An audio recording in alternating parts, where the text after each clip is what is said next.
It may look remote, covered in ice and sparsely populated, but Greenland sits at the heart of one of the biggest geopolitical tussles. The United States wants a larger footprint there. Denmark insists the island is not for sale. And Greenland's own people say their future will be decided only by them. Greenland is the world's largest island that isn't a continent.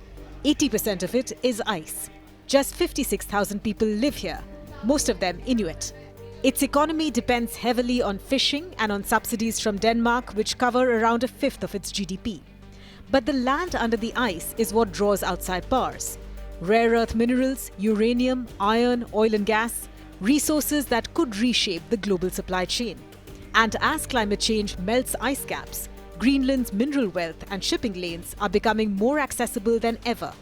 The United States' interest in Greenland is not new. As far back as 1867, then Secretary of State William Seward tried to buy it after the Alaska Purchase. In 1946, President Truman even offered Denmark $100 million in gold. During World War II, after Nazi Germany occupied Denmark, the US invaded Greenland to keep it from Axis control.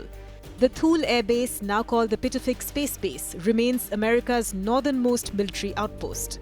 Strategically, it's crucial. The shortest missile route from Russia to the US runs across the Arctic, and Greenland has a front row seat. In 2019, President Donald Trump reignited history by casually suggesting he wanted to buy Greenland.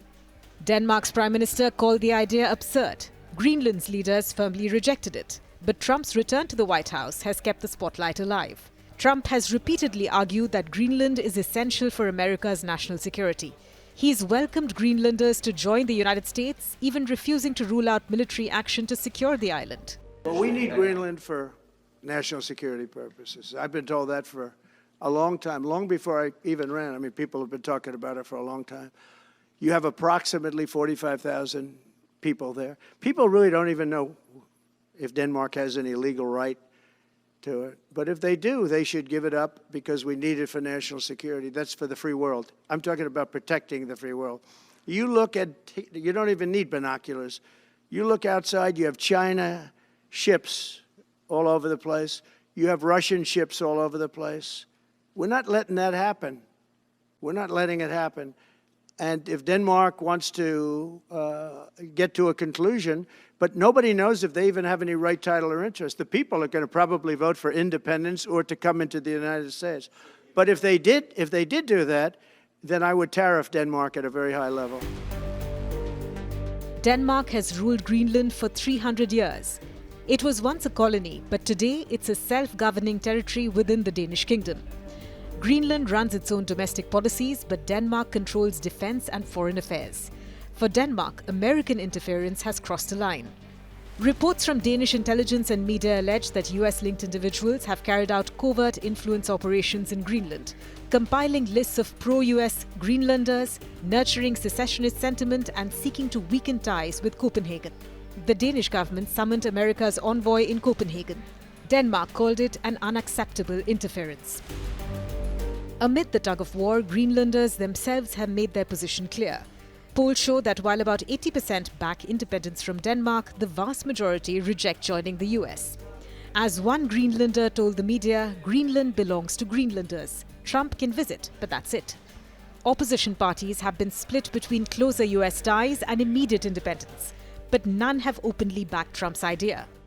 Greenland is not just a US-Denmark story. Russia has expanded its Arctic military presence. China has invested in Greenland's mining and infrastructure under its Polar Silk Road. For Washington, losing influence in Greenland risks ceding ground to both Moscow and Beijing. For Copenhagen, keeping the US close but not too close is a delicate balance. Denmark is a loyal NATO ally. But being forced to summon an American envoy, essentially handing Washington a diplomatic yellow card, is unprecedented. Analysts in Copenhagen have compared the behavior to what Denmark expects from rivals like Russia, not from the US. Meanwhile, the Trump administration has targeted Denmark in other ways, even halting a multi-billion-dollar wind project in the US.